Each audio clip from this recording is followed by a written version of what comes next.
Hola, ¿cómo están? Buenas noches. Buenas noches, bienvenidos a Enemigo Necesario, un programa más de domingo.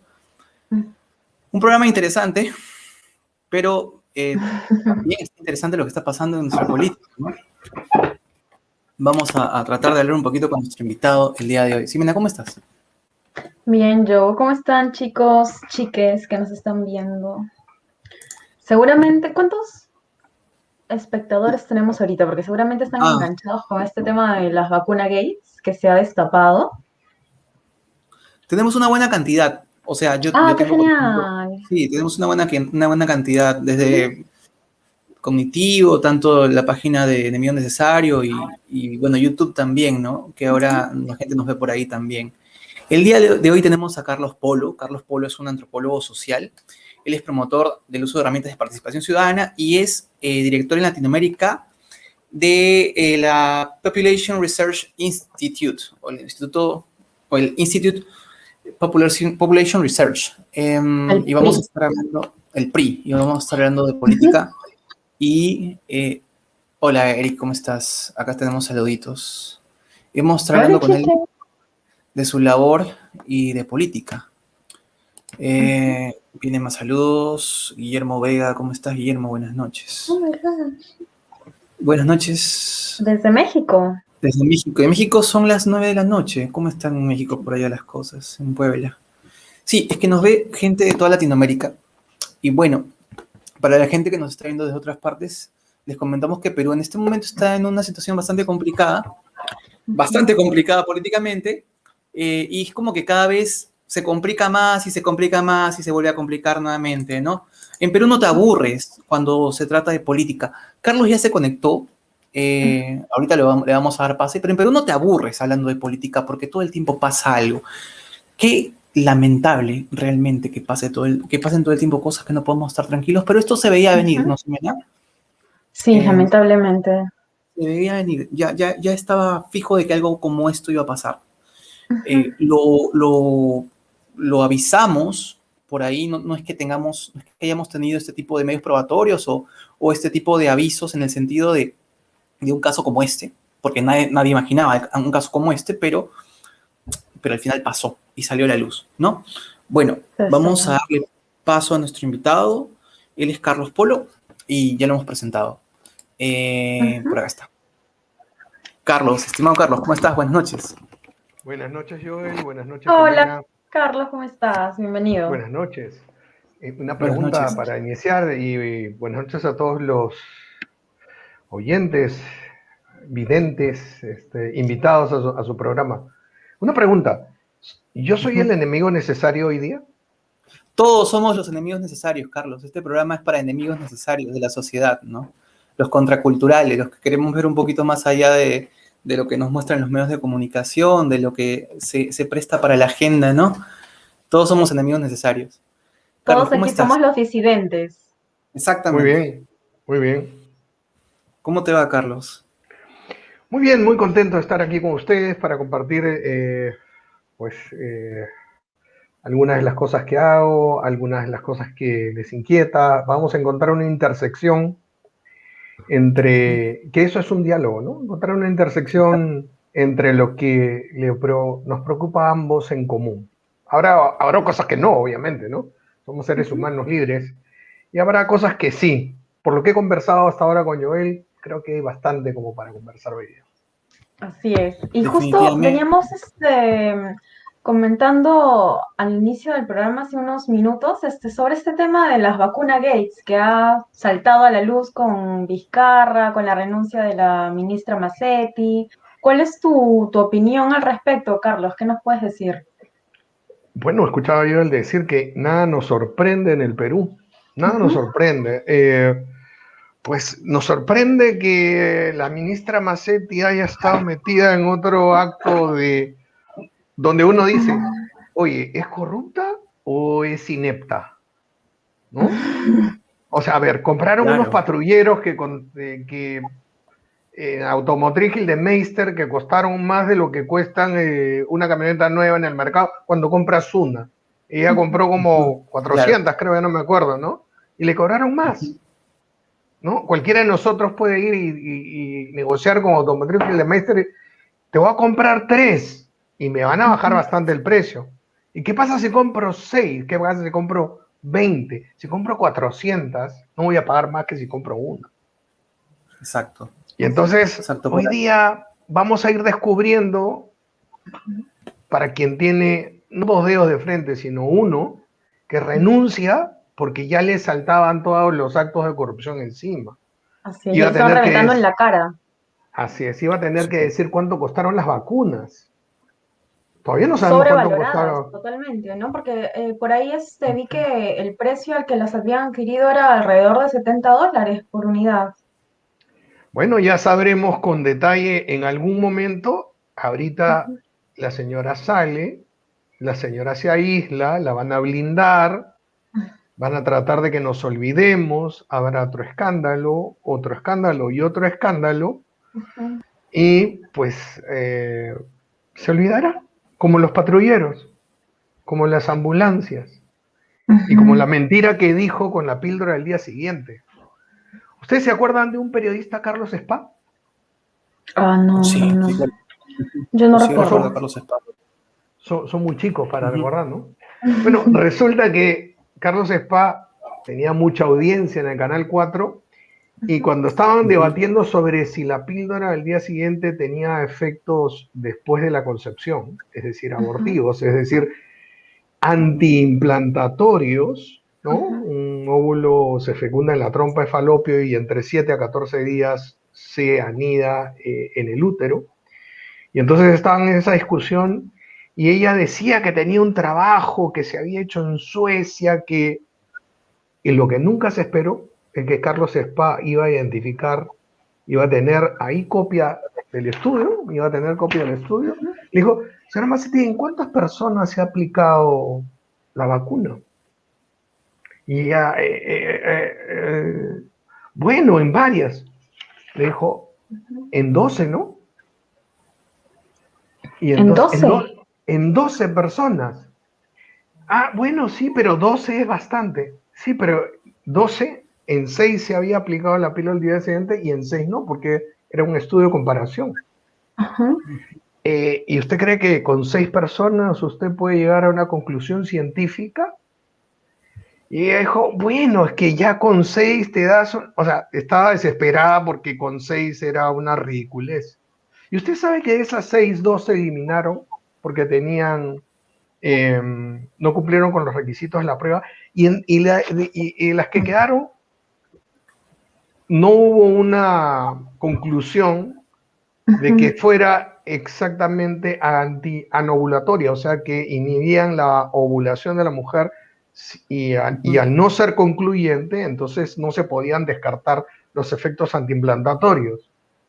La conclusión no fue que la ministra Macetti tenía que ser sacada por inepta, por mentirle a la población. La conclusión fue que Carlos Spa nunca más apareció en un programa de televisión.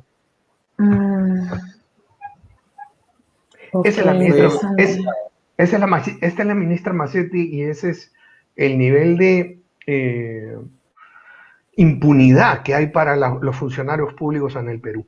Pero bueno, Claro, no estamos... esta es la misma ministra que dijo que los asintomáticos no contagiaban y tras la insistencia de Jaime Chincha, dice, ok, sí, pero en poca medida y solo cuando respiran, ¿no? O sea, Bueno, uno, ciertamente se editó una frase, ¿no? Solamente creo que dijo cuando te tocan y cuando respiran, solo que en la edición que circuló en redes sociales solo se puso cuando respiran. ujú, Pero si es una frase que incluye cuando te tocan y cuando respiran, pues se puede tomar cualquiera de las partes.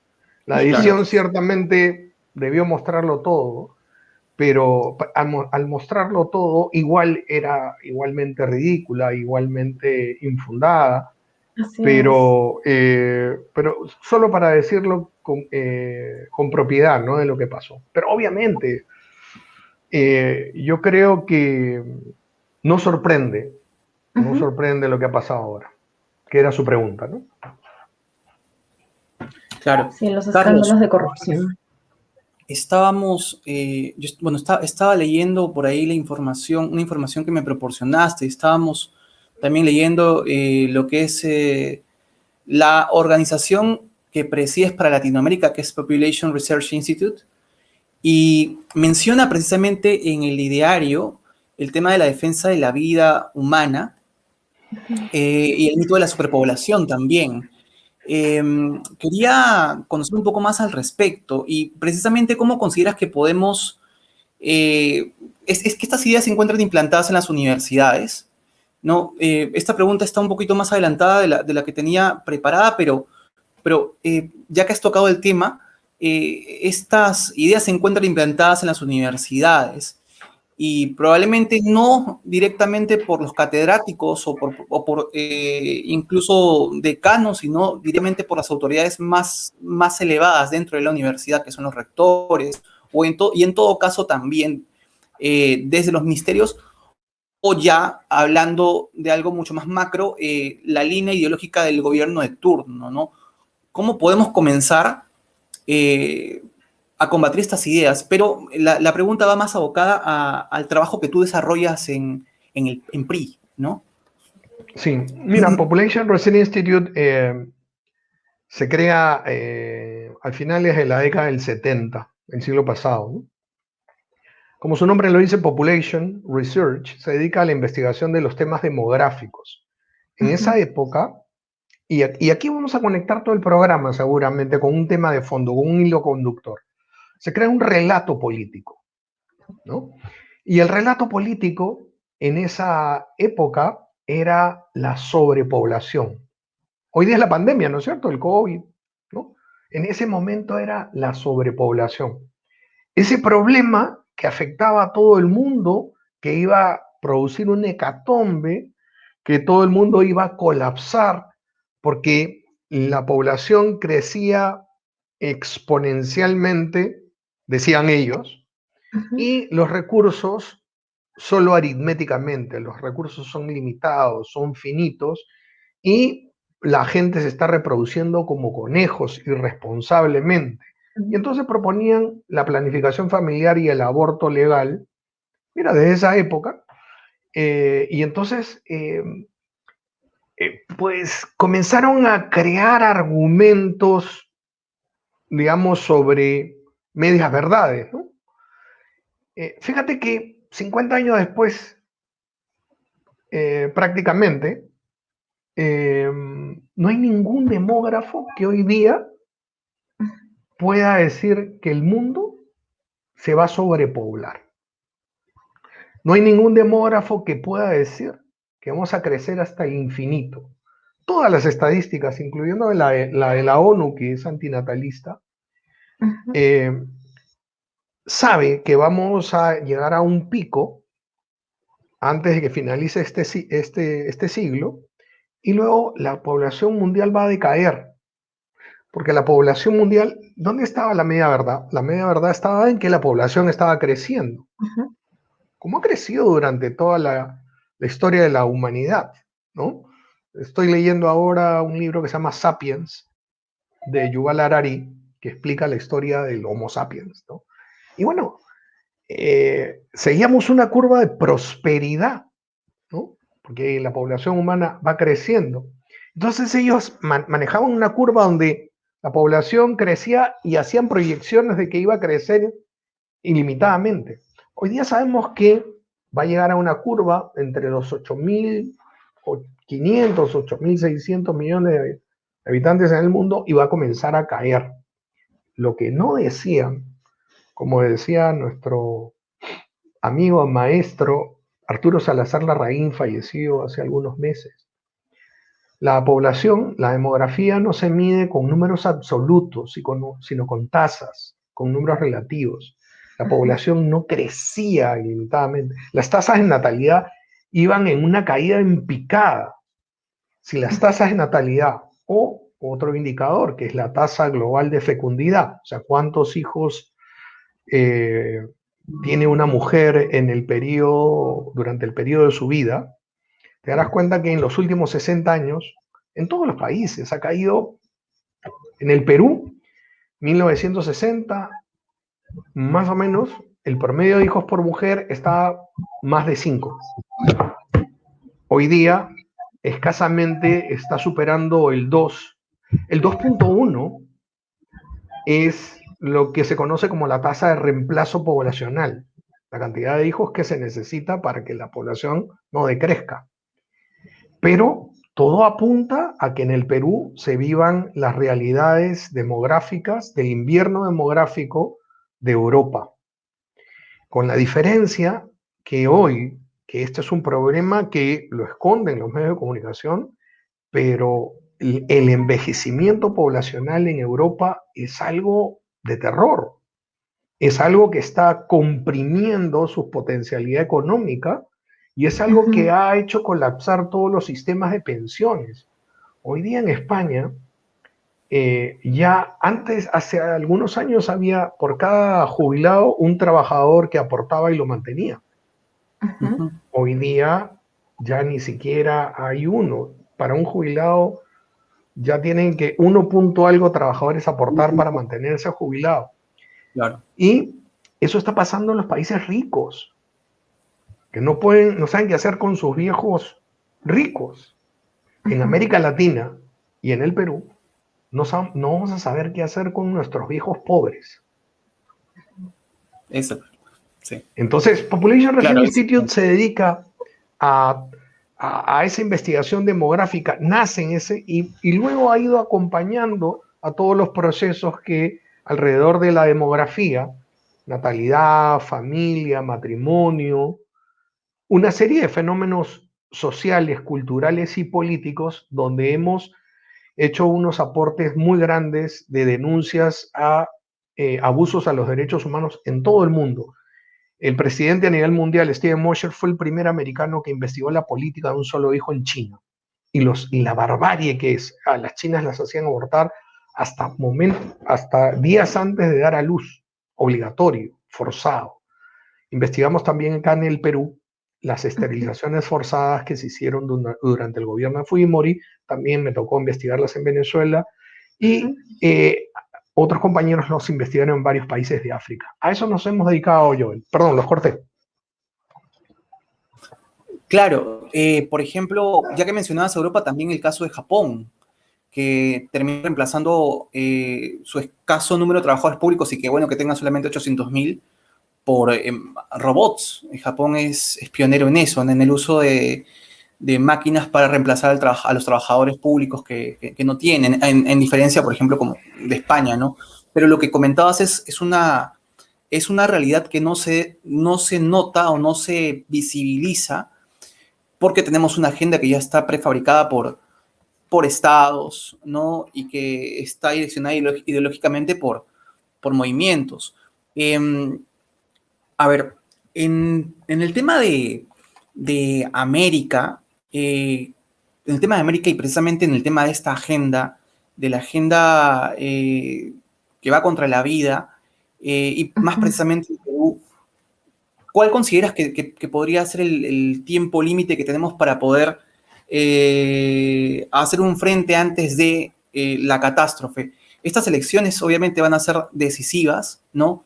Pero en el peor de los casos estaríamos discutiendo el próximo año ideas relacionadas como por ejemplo el aborto, ¿no? Sobre este tema en particular, tú con el PRI han hecho investigaciones, pero ¿has podido visualizar y quizás seleccionar a determinado tipo de agentes motivadores, independientemente tal vez de la política o de los agentes políticos que estén detrás de estas ideas? Sí, obviamente. Bueno, primero que te quiero decir, Joel y Jiménez, tuteame nomás, yo soy Carlos. No soy tan mayor, No hay pero problema. tío, con mucho gusto te puedo responder que el problema de la demografía, del aborto, son problemas que no solamente son políticos, ¿no? Te voy a responder lo de la política, pero son guerras culturales. Esto no tiene una solución simplemente política, es una solución más profunda. Hoy día, pues yo lo veo en mi familia, ¿no? Mi abuela, ya muertecitas las abuelas, tenían todos los hijos que podían tener. Mi madre tuvo 5 hijos y cuando yo me crié en mi barrio, en Lince, pues salía a la calle y había un montón de chiquillos porque las señoras tenían 4 o 5 hijos y ese era el promedio, o sea, esas eran las familias de mis amigos. 4 o 5 hijos por familia. No faltaba la oportunidad. Uno tenía que salir rápido porque si no se quedaba sin formar parte de un equipo, ya estaban completos. Entonces uno salía rápido para eso. Hoy día, pues, los chicos ni siquiera salen a la calle, ¿no? Ya en mi generación bajaron, la generación que viene ya pues tiene 1, 2 hijos, y tienen 3 ya es una familia numerosa. Pero ya muchos jóvenes ni siquiera se casan. Y si se casan, a veces se casan con la decisión de no tener hijos. Eso no es un problema político, es un problema cultural. Claro. Y es un problema en el que se han instalado ciertas ideas y ciertas prácticas que a veces no se reflexionan. Y entonces las personas, los seres humanos, este sapiens que le decía, tiene una serie de estructuras y de cosas, digamos, que son su naturaleza particular de existir. Somos seres que vivimos en familia, estamos llamados a tener hijos, vamos a envejecer, y entonces de niños nos cuidan y de viejos también. Entonces tiene que haber un ciclo de vida donde ese es el gran problema que hay en Japón, en Asia, en Europa, el invierno demográfico. El invierno demográfico no solamente tiene que ver con los aspectos económicos, porque por eso decía, por ejemplo, tiene que ver también con el aspecto afectivo. O sea, claro, los viejitos no solamente necesitan que le den de comer, medicinas, tener una cama limpia, también necesitan que los lleven de la mano, que los acaricien. Y de repente no tuvieron los hijos en su juventud, ni los nietos, que hoy día podrían darle ese componente humano por una serie de ideas y de errores que hubieran en su juventud. Vamos a lo político que me preguntaba yo. Por supuesto, mira, ningún abortista en el Perú, ni en Ecuador, ni en Chile, ni en Argentina, es un tipo original. No es un tipo que se haya sentado a pensar un día y haya dicho, sí, hay que legalizar el aborto. Esos abortistas no existen. Vamos a grabar esta parte para decírselos a los abortistas, sí, de hecho, a las ONG, dedicado a la que me está haciendo un juicio. ¿Ya? Esta parte se la vamos a dedicar a la ONG que me está haciendo un juicio y de repente no hay problema, su nombre. No hay problema, no hay problema. Ustedes, señores, ninguno de ustedes tiene una idea original. Sus ideas son fabricadas en Nueva York. Sus ideas son importadas de todas esas ONGs internacionales y de todas las entidades internacionales que les ponen las ideas en su boca, en sus papeles y en sus planes y en sus redes sociales. Ustedes no tienen ninguna sola idea original. Y entonces, claro, el aborto por violación, no les importan las mujeres violadas. O sea, ellos hablan de la fulanita le interesa un rábano, le interesa la legalización del aborto. Las mujeres, los derechos, a ellos, si uno se pone a analizar a fondo, de repente no lo vamos a hacer ahora porque vamos a desnaturalizar el programa, vamos a analizar cada uno de los argumentos abortistas, podríamos hacerlo, pero nos vamos a dar cuenta muy rápido, para aquellos que son un poquito rápidos en la cabeza, que lo que hacen es invisibilizar al abortero, al que negocia con el aborto. Ellos dicen que le van a despenalizar el aborto a la mujer, pero lo que están haciendo en la práctica es despenalizárselo al tipo que hace el aborto y que muchas veces es el que abusa de la mujer que tiene un embarazo inesperado y está angustiada, porque no se lo hacen gratis. El aborto gratis no existe. El aborto, ellos dicen que lo pague el Estado, pero gratis no va a ser, alguien lo tiene que pagar. De repente lo vamos a pagar todos nosotros con los impuestos si es que se legaliza como en Argentina. Pero gratis no es. Así es. Entonces, sí, hay ONGs, hay médicos, la Sociedad Peruana de Ginecología y Obstetricia en el Perú, en lugar de dedicarse a las 48.000 cosas y necesidades de la salud de la mujer en el aspecto ginecológico, tiene ahora un proyecto para ampliar las situaciones de aborto en el Perú. En el Perú tenemos un protocolo de aborto, entre comillas, terapéutico, ¿no? Terapéutico es lo que cura. Esto no cura nada.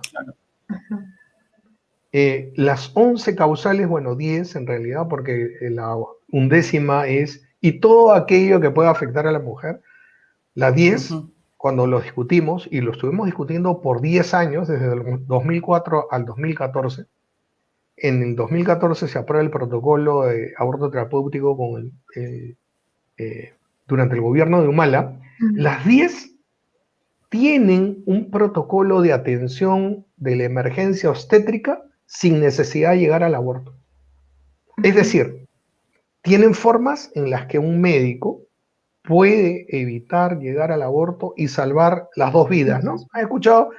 ¿Han leído ese hashtag o lo han visto? Salvemos las dos vidas. Pueden salvar pueden salvar a la mujer y pueden salvar a la niña o niño que está dentro del vientre de esa mujer, practicando la medicina sin necesidad de tener una clínica a nivel de Estados Unidos, sino con las posibilidades que tenemos en el Perú. Lo pueden hacer. Una de las causales, para decirle una de las causales del protocolo de aborto terapéutico: hiperemesis gravídica resistente al tratamiento. O hiperemesis gravídica resistente. Y tú dices, ¿qué es eso, no? Porque, claro, técnicamente hiperemesis. Náuseas. Náuseas que no te pasan, y entonces por eso abortas a tu hijo. Claro. Eso dice el protocolo de aborto terapéutico. Mi mamá tuvo náuseas a los 9 meses, me cuenta. O sea, digo, y se las aguantó. Felizmente que no, felizmente por mí que no había protocolo de aborto terapéutico, pero fíjense que hoy día ellos dicen, las abortistas dicen 350.000 abortos clandestinos. Aprobaron su aborto terapéutico, su protocolo de aborto terapéutico.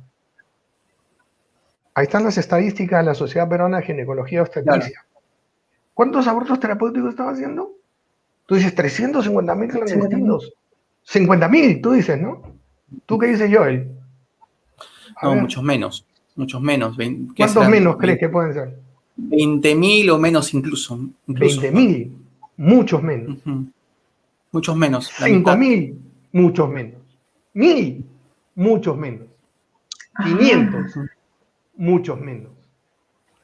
¿Por qué? Porque las circunstancias del protocolo de aborto terapéutico prácticamente no se dan en la realidad. Mi hermano es médico en el hospital de 2 de Mayo, es cirujano. A él le llegan baleados y él nunca tiene un protocolo para ver si ya no se puede dar nada, dejarlo morir. No, él lo que hace es tratar de salvarle la vida. Es lo que hace un médico. Cuando hay una emergencia obstétrica, lo que el médico hace es salvar a las 2 vidas, a sus 2 pacientes. Si en ese proceso se muere uno de sus pacientes, bueno, como a mi hermano a veces se le muere un baleado, se le muere una persona complicada con su cáncer, se le muere una persona que tiene otro tipo de problema, pero el médico siempre va a tratar de salvar. El protocolo tiene otros problemas, pero creo que me estoy yendo del tema. Sí hay gente que en el Perú está tratando de que el negocio del aborto sea despenalizado bajo el discurso de decir que lo despenalizan para la mujer. No lo despenalizan para la mujer, lo están despenalizando para los abortistas. Y justamente esto es lo que a ellos les importa, ¿no? Porque les genera ingresos, pero la narrativa que utilizan es más sentimental, es más emocional, como para que si es que tú asumes una postura en contra del aborto, quedes como alguien que es poco considerada hacia la víctima de la violación, que no te interesa dignificar la vida de la mujer o los proyectos de vida que está dejando de lado para tener al niño del que se ha embarazado, ¿no? Entonces es puro sentimentalismo, pero es típico discurso, digamos, de la izquierda cultural, ¿no? Y Carlos, hace un rato mencionaste un tema que me pareció muy interesante y que se vincula entre todos, ¿no? Es que es como el ataque a la familia que va en procesos, ¿no? Inicialmente es el aborto, metiéndose con el control demográfico en cuanto al nacimiento, pero también hemos visto que ha habido un tema reciente también en España con respecto a la despenalización de la eutanasia, ¿no? Que ataca directamente a la vejez.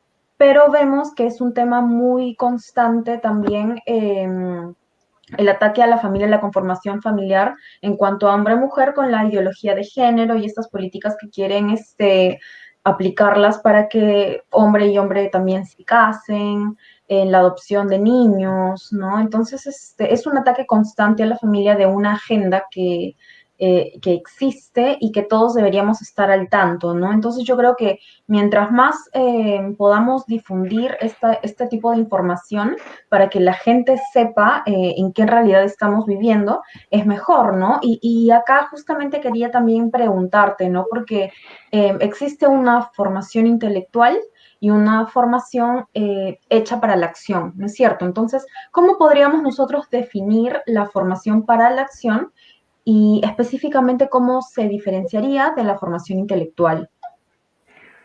Claro, vamos entrando en tema, ¿no? Mira, me, yo me dedico a tiempo completo al desarrollo de herramientas de participación política. Eso es lo que hago.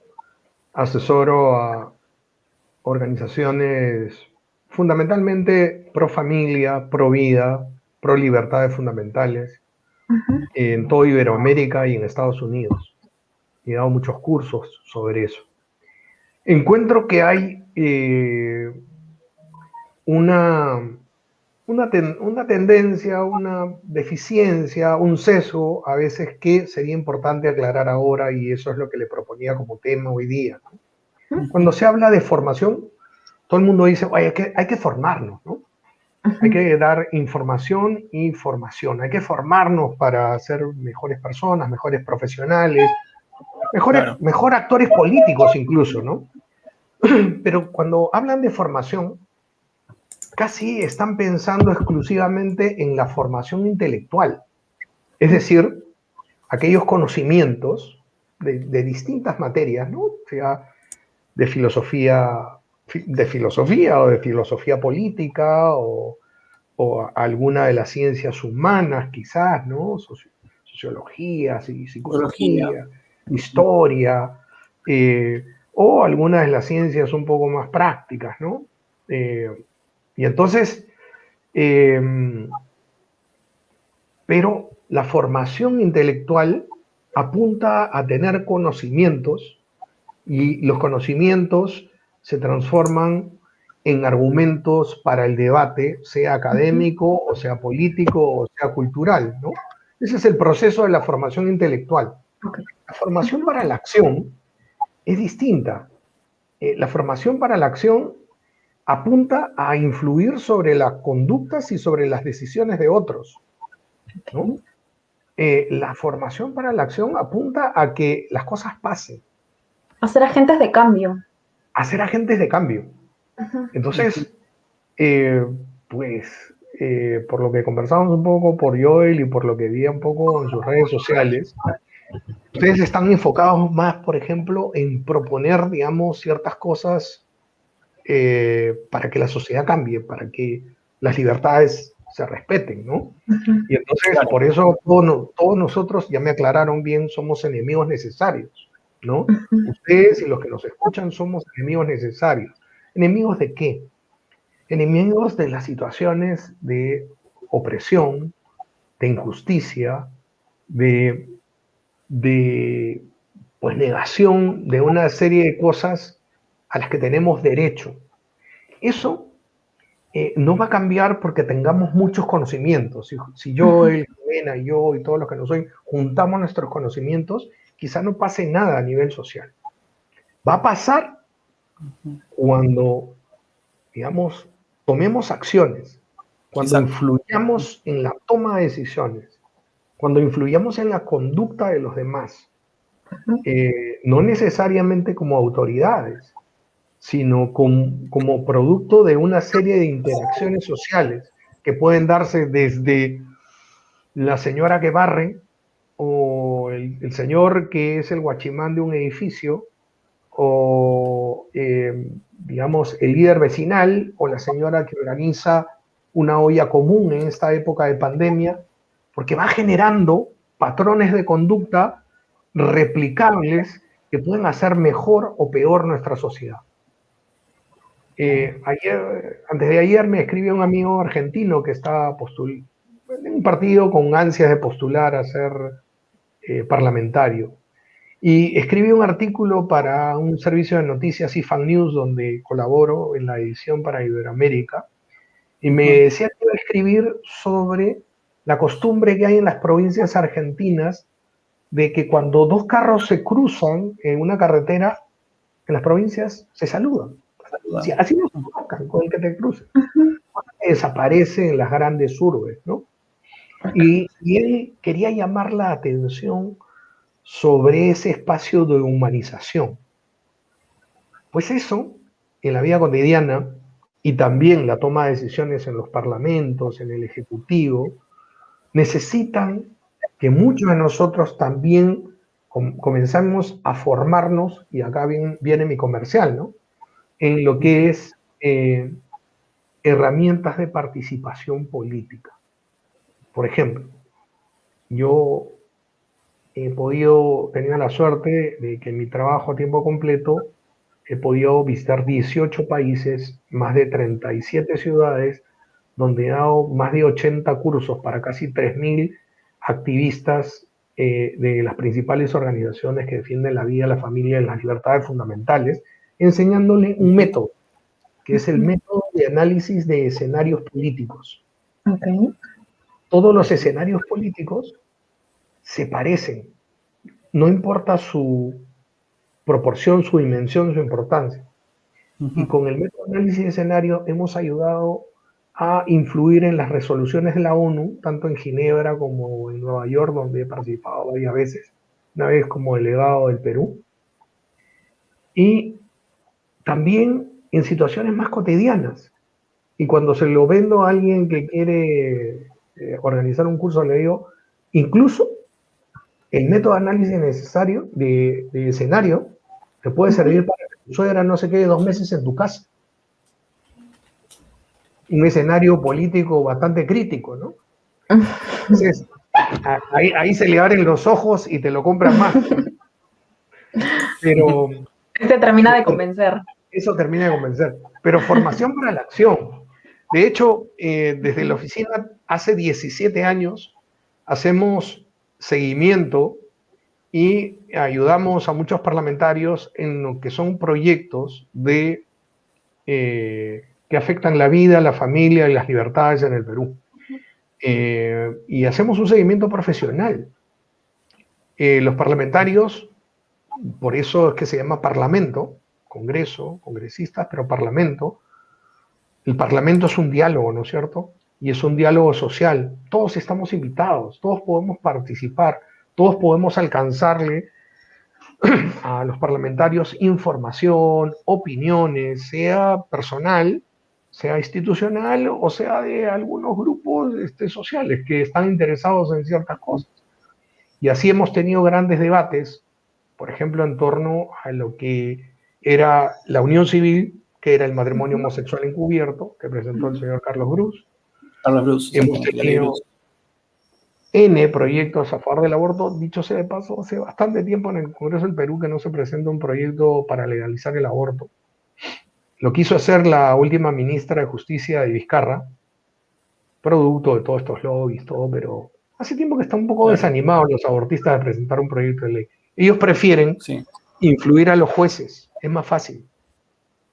Ellos quieren cambiar las leyes a partir de de los juicios de alto impacto. Y entonces, claro, tú dices, pucha, ¿verdad? Mira, estas ONGs abortistas dan cursos a los jueces. ¿Y qué lechera? Justo los jueces que capacitan y son parte de la asociación Jusden son los que ven sus juicios. Y qué suerte, ¿no? Porque están en los últimos ministerios de la mujer desde hace tiempo y nadie la saca, ¿no? Y qué suerte, ¿no? O sea, están apoyados por las ONGs de izquierda y los partidos de izquierda que siempre están comiendo de los fondos públicos haciendo consultorías en el gobierno, ¿no? Pero no puede. Hay, felizmente, un gran sector de la población que rechaza el aborto y cada vez, y esto es una buena noticia, cada vez hay más gente que no tiene una función pública, que no tiene un puesto de autoridad, pero que sí está participando en la política a través de estos mecanismos de participación ciudadana. A ese tipo de gente es la que estamos alcanzándole herramientas para que pueda entender cómo se puede hacer presión dentro de la ética, ¿no? Esto es bien gracioso cuando doy mis cursos de política, porque algunos creen que la presión es inmoral, no hay que presionar a la gente, todo por amor, nada por la fuerza. Pero les hago acordar que todas nuestras mamitas nos hacían comer la sopa o los vegetales con un poco de presión. Claro. ¿No? Y con mucho amor. Exacto. Y así nos hacían estudiar matemáticas o el curso que no nos gustaba. Pero ahora hay que aclarar que de pronto Carlos no nos va a meter presión con la chancla en la mano, ¿no? Exacto. Bueno, a veces alguna mamita lo tenía que hacer. Y cuando somos más grandes, lo recordamos con cariño. Decía, algunos, yo he escuchado a muchos amigos, tengo 56 años, dicen, oye, ¿por qué mi mamá o mi papá no me pegó más? ¿No? Porque lo necesitaba. Exacto. Mi mamá, que tiene 91 años, me despedí hace un ratito que ya se fue a acostar, profesora de matemáticas, estuvo en el magisterio más de 50 años, obviamente retirada, pero cada vez que se encuentra con sus exalumnas, tiene el siguiente diálogo. Mi mamá era verde, mi mamá era dura, no se casaba con nadie. O sea, si no hacía la tarea y si no respondía bien, te jalaba. Y entonces, cuando se encuentra con sus exalumnas, siempre le dicen, usted fue la maestra que nos ayudó más. No la que nos pasaba por agua tibia, no la que nos perdonaba la vida, sino usted que nunca transigió y que nunca hizo que nosotros pues flojeáramos, ¿no? Sino la que nos exigió más. Sí. Pues eso en la vida cotidiana y en la esfera pública se traduce que a veces pues nuestros parlamentarios o nuestros ministros, hemos hablado de la ministra Mazzetti, no necesitan un poquito de chancla para que sirvan al bien común, que es el objetivo de la política y que debería ser el fin de cada funcionario público. Una buena chanclita no le haría mal, ¿no? Claro, no la chanclita, esta es una metáfora, ¿no? Pero sí, digamos, la metáfora de la chancla se puede traducir en hechos concretos en una presión ciudadana que muestre o que exija que se muestre, por ejemplo, cuánto costaron las vacunas.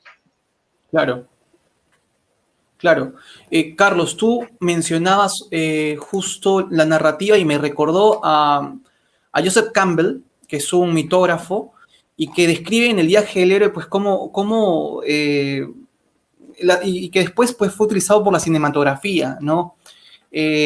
Cómo se terminan articulando determinado tipo de eventos para llegar a determinado tipo de propósito y que muchas historias en el cine han terminado por desarrollar. Justo cuando hablabas del tema de la política y cómo se termina deduciendo que no es algo tan complejo, sino que tiene etapas y desarrollo, ¿no? Pero lo que tú trabajas son precisamente herramientas. Lo que quería preguntarte es, en Perú, tú encuentras, ya que hablamos de básicamente think tanks, ¿no? En los centros de pensamiento de las izquierdas, ¿tú encuentras en Perú este mismo tipo de herramientas al alcance de este nuevo grupo de gente de derecha que quiere alzar la voz o quiere levantar la voz? Yo creo que ahí sí adolecemos sobre... yo creo que la izquierda sí tiene algunos grupos que sí dominan el relato político, ¿no? Vamos a hablar de Merino no me representa, por ejemplo, ¿no? Claro. Merino no me representa, condensa un relato político importante, que tuvo resultados importantes. Se salieron con la suya. Lo hicieron bien, contrariamente a la ética, obviamente. Hoy día se sabe que Vizcarra debió ser vacado por N razones, y que quienes lo vacaron bien. Y Merino le correspondía, era un mecanismo constitucional. Ellos desarrollan este tipo de relatos porque pertenecen a un conglomerado que se ha enquistado en el poder y es un poder paralelo independientemente del presidente que gane las elecciones. Y los medios de comunicación son un ente funcional, la mermelada quiero decir, que todos conocemos, que funciona para respaldar este tipo de relatos, ¿no? Si no, fíjense en qué cabeza, o sea, se pudo condensar la idea de que ningún congresista podía asumir la presidencia del Congreso y por ende la presidencia de la República, sino solo los que habían votado en contra de la vacancia. Claro. Exacto. Es un relato totalmente preparado, prefabricado, repetido por todas las guaripoleras de los medios de comunicación, los mermeleros y todo, porque la realidad es que Vizcarra era un corrupto apoyado por un partido morado de corruptos. Claro. Y con ese discurso elegimos como presidente a uno de los corruptos que puso a Vizcarra. Exacto. ¿Con qué cara Sagasti hoy día puede hablar de la corrupción de Vizcarra si todas las votaciones que tuvo en el Congreso fueron a favor del Congreso? Todas las expresiones políticas del Partido Morado fueron a favor de Vizcarra. Vizcarra no tenía partido, digamos, institucional que lo llevó al poder. La bancada PPK se disolvió, ese gobierno vio cómo su bancada desapareció y entonces la tuvo que comprar. La tuvo que, comprar entre comillas, ¿no? Para que no me graben esto ya que estoy aquí diciendo que lo sobornaron, ¿no? Sino tuvo que recurrir a otra bancada que lo apoye. Y esa, entre varias bancadas, fue el Partido Morado, que fue incondicional. Incondicional en las dos mociones de vacancia. Hoy día que se ve que Vizcarra es un corrupto, ellos deberían dejar la presidencia. O sea, se vistieron de moralidad. Nosotros tenemos la autoridad moral porque votamos y este era un golpista. Merino no fue ningún golpista. Y entonces, y hoy día tenemos, o sea, el mismo gobierno de Vizcarra prácticamente lo tenemos con Sagasti. Lo único que han cambiado las cabecitas, toda la estructura de abajo está perfectamente igual. Tenemos los mismos fracasos, tenemos la misma ineptitud, la misma inoperancia. Entonces, digo, a ver, se va creando un relato político en base a gente que va pensando estas cosas y que nos la va inoculando. Les repito algunas, ¿no? Sube PPK, sí, no, ¿no? ¿Te acuerdas del referéndum? Sí, ¿Te acuerdas de ese referéndum que iba a cambiar la política en el Perú? ¿No? Qué raro, ¿no? Porque sí, no, en 4 preguntas, hacer que el 80% de la población vote sí, no. Eso es bien difícil, ¿ah? O sea, era más fácil que todos voten sí a las 4, todos voten no a las 4, pero sí, no. Bien difícil, ¿no? Bastante cocinado el asunto, ¿no? ¿Cómo ha crecido Acción Popular en los últimos años? Un partido que, como el PPC o el APRA, estaba en camino a la extinción. ¿Por qué Acción Popular ha crecido? Y ha crecido ¿con qué líder político? ¿Qué líder político tiene Acción Popular? Acaban de salir la encuesta de... Actualmente con Lescano. Lescano. Ujú. Lescano, ¿verdad que a mí me ha sorprendido esta encuesta de Lescano? Porque Lescano, puneño, y no precisamente, bueno, el más lúcido de los políticos, ¿no? Con todo respeto, pero es una cuestión de objetividad, ¿no? No es el más lúcido de los políticos. Forsyth, un alcalde inepto que no hizo más que construir con ciclovías una de las cuales en una calle tenía un árbol en el medio, o sea, no se podía pasar. Y que ni siquiera culminó su mandato, ¿no? Un compromiso que había asumido y deshace ese compromiso Claro, para postular a la presidencia. Un tipo impresentable que se casa como en medio de su campaña y se divorcia a las 2 semanas. También. Ujú. y no se Sí. Pero yo condicen. no veo a la generación equivocada marchar en contra de Forsyth, ahora que está liderando las encuestas, que es probablemente menos preparado que Manuel Merino. Exacto, Cierro la y yo, idea con esto, cierro la idea con esto, a porque ver, me digo un poquito por las ramas de los ejemplos, pero me preguntaste por los think tanks, ¿no es cierto? exacto. Sí, los tienen todos los que se roban la plata de los fondos públicos, que están ganando las licitaciones y todo, siempre, que son la misma gente, que con Odebrecht cayó el Club de la Construcción, esos son. Si gobierna Toledo, Mala, PPK, Vizcarra, son accidentes políticos, pero son la misma gente que va ganando ese dinero público, las que va creando esos think tanks. En la derecha, para responder tu pregunta, Joel, eso creo que no hay. No hay una reflexión a largo plazo.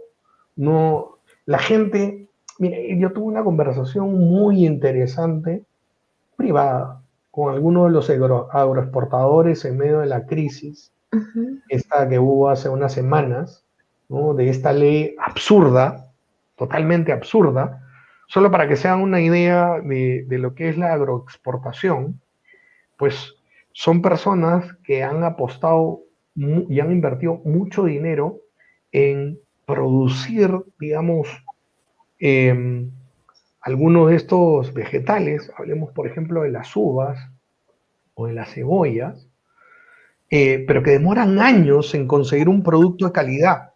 Para Exacto. poder Un tema exportarlas, de tienen que cumplir los requerimientos que exige el mercado internacional, por ejemplo, la calidad de agua, que es verificada. Entonces, tienen que hacer unas técnicas de conseguir agua, de regadío, de tenerla a tiempo, de tener un producto que dure, que aguante el transporte, porque son varias semanas en que salen desde la producción por containers y llegan a los mercados para el consumo. O sea, y entonces, el único logro que mostraba el Ministerio de Agricultura en los últimos años, lo único que habían hecho, decían que habían hecho, es que la agroexportación había crecido, pero no había crecido por ellos, Ujú. Claro, había crecido por la inversión que habían hecho los privada. particulares y un poco de drawback, o sea, recibían, eh, les retornaba un poco de los impuestos y de los gastos que ellos tenían que cobrar el Estado, se los devolvía para reinversión. Fíjate que en las ferias internacionales contaban que la uva de Chile era la primera que se compraba. Y después ya, si ya, no se, ya se acababa, compraban recién la peruana. En los últimos años era al revés. Chile, la uva. O sea, al campeón le estábamos ganando. Al campeón de la Copa América le metimos 3-0, también en las uvas.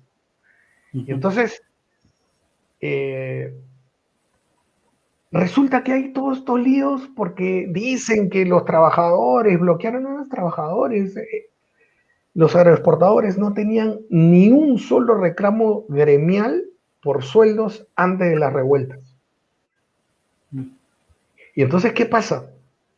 Uno de ellos, en medio de estas conversaciones, eso quería decir para decirlo de los think tanks, decía que uno de ellos dijo, quizá nuestro error fue estar demasiado metidos en nuestros negocios, los que hicimos bastante bien, con bastante eficiencia, y hemos dejado de mirar el Perú.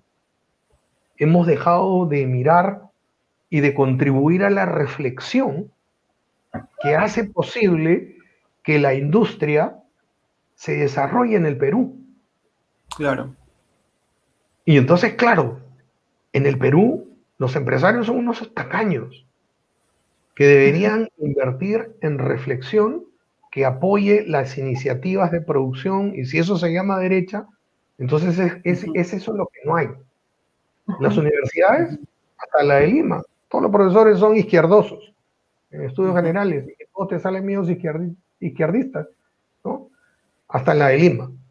Entonces, Claro. yo creo que falta ese nivel, que haya una contraparte para no tener solamente discursos potentes de izquierda, sino también discursos alternativos, llámese derecha o llámese con otro nombre, que sean una alternativa a todos estos discursos de izquierda. Claro, Carlos, pero este negacionismo está explotando sobre el sentido de que incluso ahora están haciendo una especie de centro que termina no definiéndose, y lo vemos en las candidaturas de López Aliaga. Algo pequeño que te quería contar, que también no se condice con las estadísticas, por ejemplo, de redes sociales, en donde la gente tiene que entender que se engloba la mayor cantidad de votantes activos en Perú, y que son los votantes y son las personas que van a terminar definiendo la elección, ¿no? Los que gravitan o que circulan en estos ecosistemas, ¿no? Ninguna de las estadísticas que podemos ver en las encuestas de medios de comunicación pues se condice con el porcentaje de crecimiento que están teniendo los partidos, no sé, llámese de López Aliaga o incluso de Soto, ¿no? Que se ha dormido un poco más, pero que todavía, pero ya está comenzando a crecer, ¿no? Ahora, lo que mencionabas, no lo tenemos, y ahora lamentablemente lo que está naciendo, y creo que la tendencia entre gente, no sé, menor de 30, es el centro, pero no entienden que el centro termina siendo pues una condición que te lleva directamente a la izquierda, ¿no? Y lamentablemente, hasta que no tengamos think tank de derecha que puedan contrarrestar el discurso, este discurso que, como bien lo dices, ya viene bastante bien preparado, y que, por ejemplo, también pudimos ver en la marcha contra el régimen laboral juvenil hace algunos años, ¿no? Los pulpines, Termina claro. convocando, exacto, rápidamente a, no sé, 2.000, 3.000, 5.000 personas, pero que ahora ya hemos podido ver que se ha masificado, y ahora ahora se ha profesionalizado, ¿no? Ahora es mucho más eficiente que antes. ¿Cómo podemos comenzar entonces a formar este tipo de herramientas en Perú? Yo creo que tiene que haber más activismo social de nuestras instituciones. Yo los felicito a ustedes porque tienen esta iniciativa de hacer un programa que hace pensar, ¿no? Y que es contracorriente. Ahora entiendo lo de enemigos necesarios. Somos el enemigo necesario de un establishment que busca un control, en el caso del Perú, para la corrupción, para la improductividad, para la pobreza generalizada, y entonces tenemos que ser enemigos necesarios de, de este tipo de corruptela, que tiene, tú citabas lo de los pulpines, yo cito las marchas contra Merino, tiene un componente juvenil totalmente irreflexivo. Yo le escuché esta expresión a Francisco Tudela, que se refería a estos papagayos que repiten cosas sin pensar. Me la apropié en mis redes sociales. Algunos sobrinos míos se molestaron porque decían, Merino no me representa, y se sentían aludidos por los del papagayo, pero a los pocos días se callaron y se silenciaron y se comieron un poco su discurso, porque pues se dieron cuenta que Sagasti tampoco los representa y los habían manipulado de una manera, pues ni Inti ni Brian, con todo respeto a Exacto. ellos y al dolor de su familia, solo porque, digamos, lo digo porque si su familia permite, digamos, haberlos hecho personajes públicos, nos permitirá a nosotros también dar nuestra opinión sobre cosas públicas. Correcto. Pero, pues, Inti Brian no representaba, ni como personas antes de la marcha, ni como la marcha en sí, a muchos de los jóvenes que repetían Merino no me representa. Al día siguiente se sintieron un poco defraudados porque vieron el resultado y ellos no votaron por el Partido Morado, ni votarán por el Partido Morado, ni se sienten representados por dizque el programa, si es que tienen, económico, social o algo del Partido Morado. Yo creo que en las elecciones, y hoy las cosas no va de derechas, izquierdas o de centros. A veces algunas etiquetas tratan de encasillar realidades que son amorfas. Yo creo más, como dijo en algún momento hace un par de semanas, creo un poco más Beto Ortiz, que si sale Forsyth, si sale Lescano, si sale Verónica, si sale Guzmán, es la misma cosa. Es la misma, estamos votando por lo mismo, estamos votando por ese conglomerado que se ha apoderado del Perú hace ya algún par de décadas y que está haciendo que su gente rote con uno u otro nombre. Por eso a Vizcarra le da igual tener el partido PPK o que lo apoye Frente Amplio y el Partido Morado. Sus gabinetes, uno puede hacer una lista de los ministros, viceministros y las direcciones principales y se dar cuenta que son los mismos que dan vueltas, de los mismos grupos. A veces lo denunciamos no hace mucho en el Consejo Nacional de Educación. Los que estaban en el Minedu pertenecían a ciertas ONGs y pertenecían al Consejo Nacional de Información, del Consejo Nacional de Educación, que daba las ideas políticas para que el Minedu las implemente. Esto significaba una serie de contratos de miles de dólares que se los daban para que los ejecuten las ONGs donde ellos se iban después, o de donde habían salido, y circulaba la argolla. Pero en fin, mira, a veces las cosas no van de derechas o de izquierdas, o a veces yo creo que va, en el Perú, sinceramente yo creo que va de quiénes están dispuestos a combatir como enemigos necesarios a este conglomerado de corruptos que ya tiene que irse de la función pública.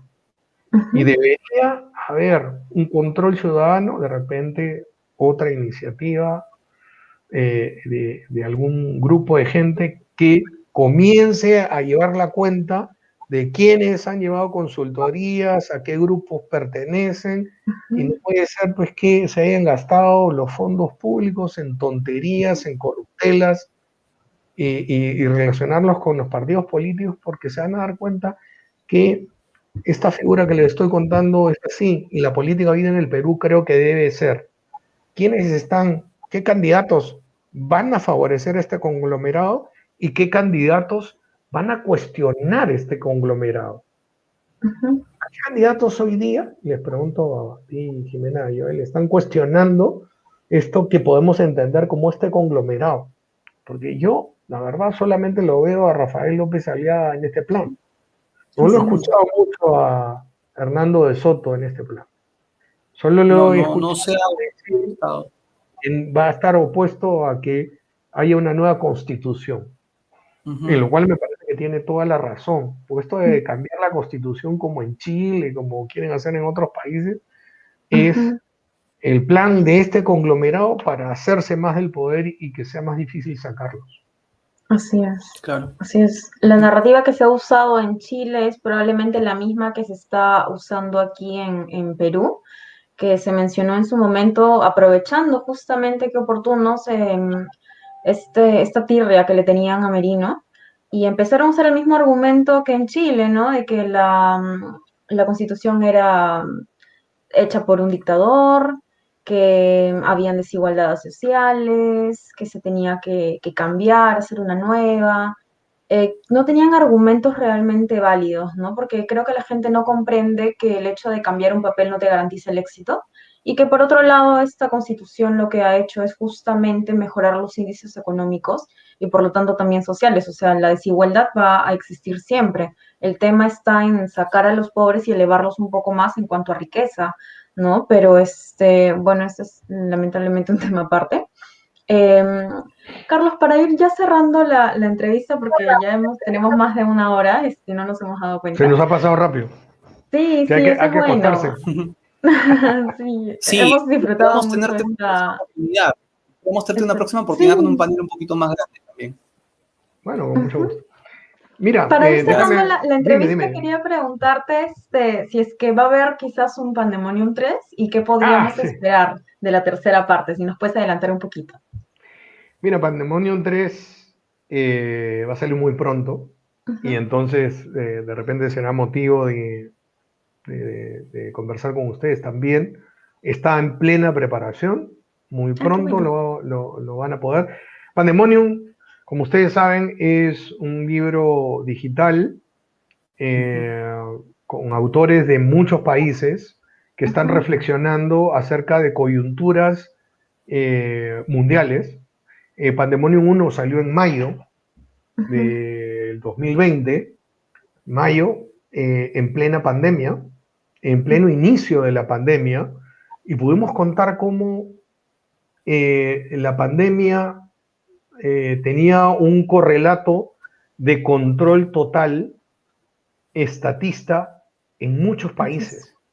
Y Ujú. entonces no solamente iba de defensa de, de un bicho, de un virus, sino iba también de que muchos estados estaban aprovechando para recortar libertades fundamentales, Correcto. ¿no? Ujú. Que no había tenido ni siquiera gobiernos pues dictatoriales, ¿no? Libertad de movimiento, libertad de asociación, libertad de expresión, una serie de libertades que se habían recortado.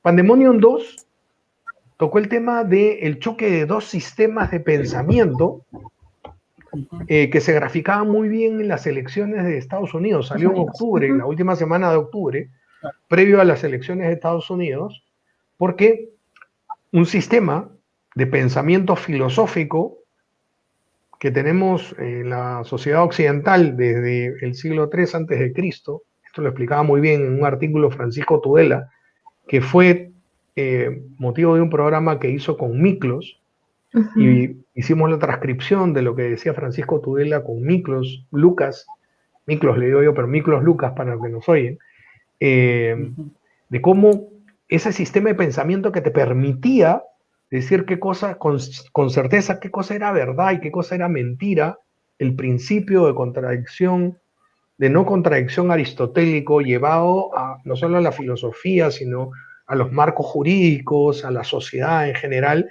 estaba siendo cuestionado por otro sistema de pensamiento eh, representado, digamos, por Biden contra Trump, en el cual, digamos, este ejemplo lo ponía Tudela, ¿no?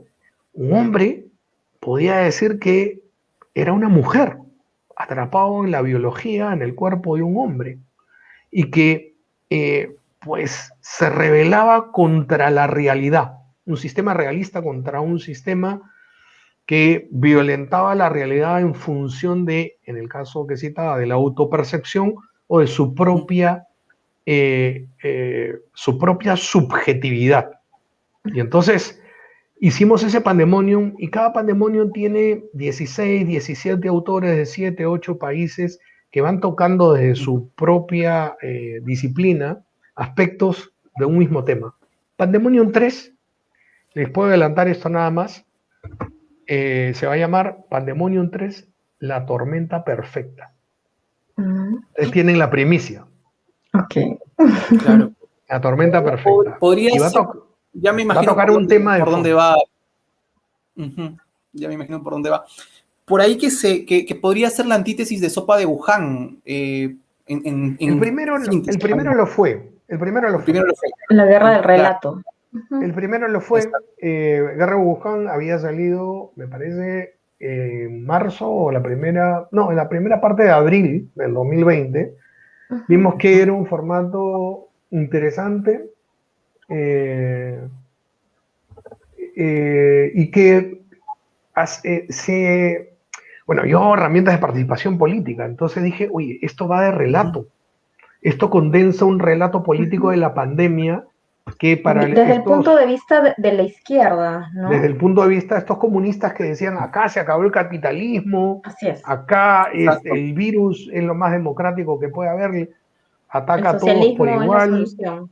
el socialismo es la solución, se van a borrar las fronteras nacionales, la Ujú. OMS es este gobierno globalista, este gobierno global que va a administrar, digamos, las cosas como debe ser, ¿no? Porque ya las fronteras nacionales deben caer.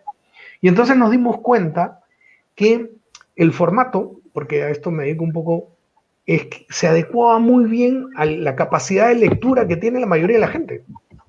La gente no lee, y la gente que lee, Exacto. lee poco.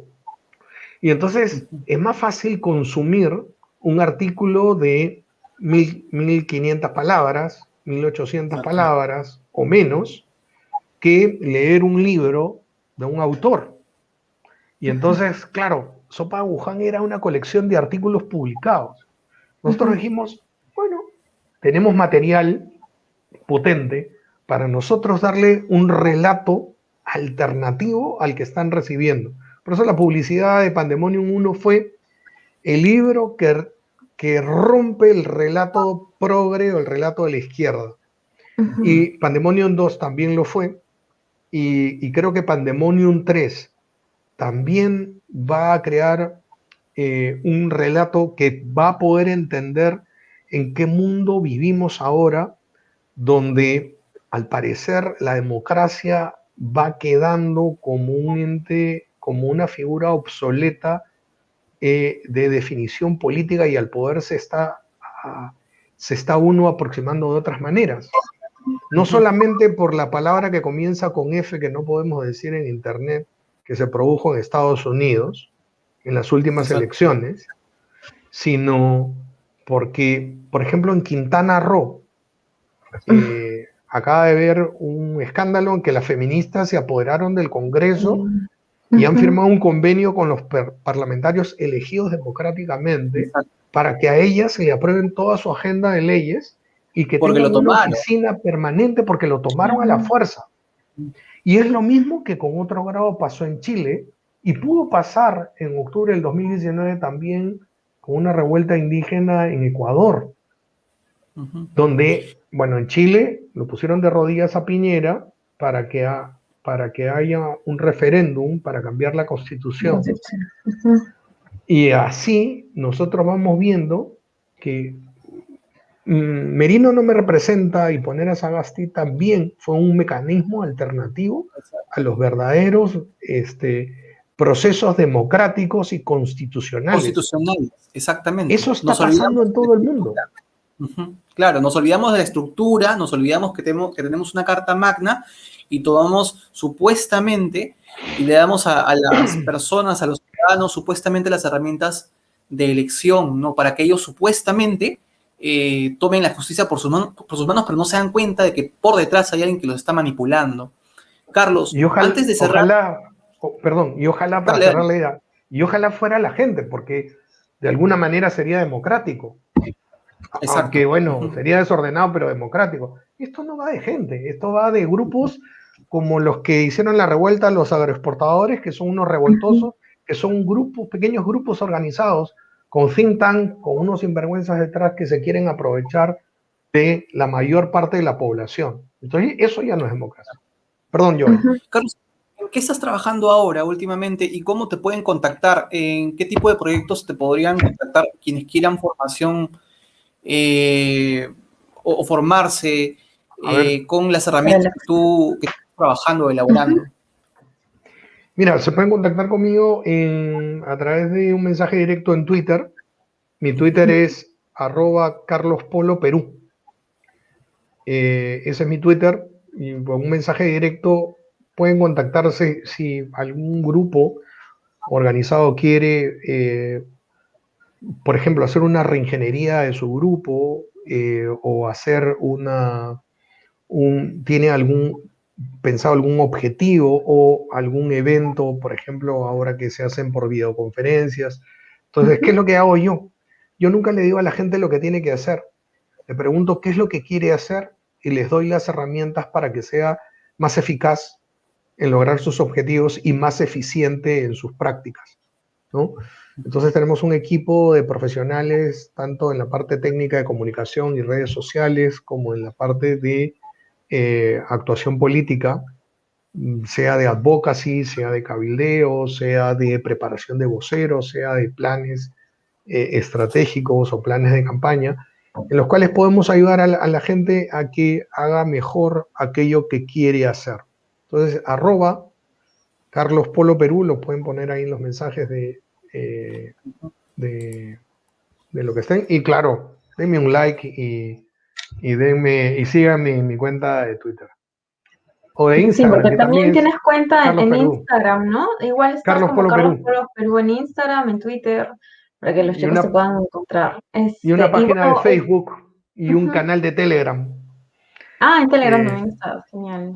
en Telegram, mira, fíjate, ¿no? En Telegram no hemos hablado de esto, otro día hablaremos, pero la censura en las redes sociales no me permiten monetizar, Mm, o sea, a veces algo post que tienen 0 likes y es obviamente porque Facebook está utilizando ahora un nuevo sistema de censura. No te Sí, eliminan la publicación, sino te la esconden. exacto. Acabamos Sí, de sí. lanzar un spot espectacular que se llama ¿Qué tipo de amante eres tú? ujú, Porque amantes son los que aman y los ujú. que aman mejor son los que se casan. Pero bajo este pequeño truquito publicitario de qué tipo de amantes, y es una serie de amantes que ya lleva 8 años, pusimos un video espectacular. A todo el mundo que se lo he enseñado dice, oye, qué espectacular, 0 likes. Y lo pusimos en varias redes sociales, y en varias redes sociales, 0 likes o poquitos likes. Tú puedes pagar una promoción en Facebook para llegar a tener más alcance. Ujú. Tu promoción ha sido rechazada y ni siquiera te explican por Qué qué. interesante. Pero en Telegram, en el canal de Telegram, tú puedes decir la palabra con F, que pasó en Ujú. las elecciones, puedes hablar de la palabra con A, de las señoras feministas que quieren legalizar algo que comienza con A, y no te lo van a banear, es más libre. Entonces, bueno, a todo ese tipo de cosas nos dedicamos y con mucho gusto a aquellos que quieran hacerlo, pues les daremos alguna solución. Excelente. Excelente, Gracias, Carlos. gracias, Carlos, por la entrevista. Yo quería sí hacer una pequeña acotación para los chicos que de repente ahorita nos están viendo y que no han tenido la oportunidad de leer Pandemonium. A diferencia de Sopa de Wuhan, este libro es hecha por la derecha y es gratuito. De verdad, esto sí es gratuito. Este, así que nosotros creo que vamos a subir esta entrevista Hay por una, YouTube. hay una web donde lo pueden bajar que es Sí, proyecto-pandemonium.com. vamos a poner los links para .org, que los perdón. descarguen en el video que vamos a subir a YouTube. Y bueno, esténse a la expectativa también de la tercera parte antes de que la censuren, si es que llegan a hacer lo que no debería de sorprendernos, lamentablemente. Pero bueno, eso, ¿no? Animarlos a leer las dos primeras partes. Ahora que ya se viene la tercera también, siempre es bueno tener nuevos conocimientos en la cabeza y leer desde una perspectiva distinta a los acontecimientos que vivimos, ¿no? En el día a día. Así que vayan a vernos a YouTube. El día de mañana vamos a estar colgando los enlaces para que los descarguen. Sí, esta Bueno, entrevista ya se encuentra en Facebook. Carlos, por favor. sí, no, muchísimas gracias más bien. Espero no haber arruinado el 14 de febrero de mucha gente. Así que feliz Día de la Amistad y el Amor. Sí, no, para No, nada, Carlos. Más bien nos has alegrado el día. muchas gracias a Qué ti, bueno. Carlos. Ha sido excelente la entrevista. Esperamos tenerte próximamente, quizá, no sé, en marzo por ahí, con Miklos y con Carlos Bermeo para hablar un poquito de cómo se encuentra el panorama por esos días, ¿no? Esperemos que las cosas cambien en las próximas semanas. Los Gracias, políticos nos gracias, darán que Carlos. hablar, seguramente, con toda seguridad. Como siempre. Seguramente, de hecho que sí. Ujú, Bueno, gracias a todos los que han estado hoy, ha sido una buena audiencia. Esto fue Enemigo Necesario, programa de domingo. Nos vemos la próxima semana. Recuerden que en breve vamos a estar también con Rafael López Aliaga y nos estamos viendo pronto. Hasta luego. chao, chicos.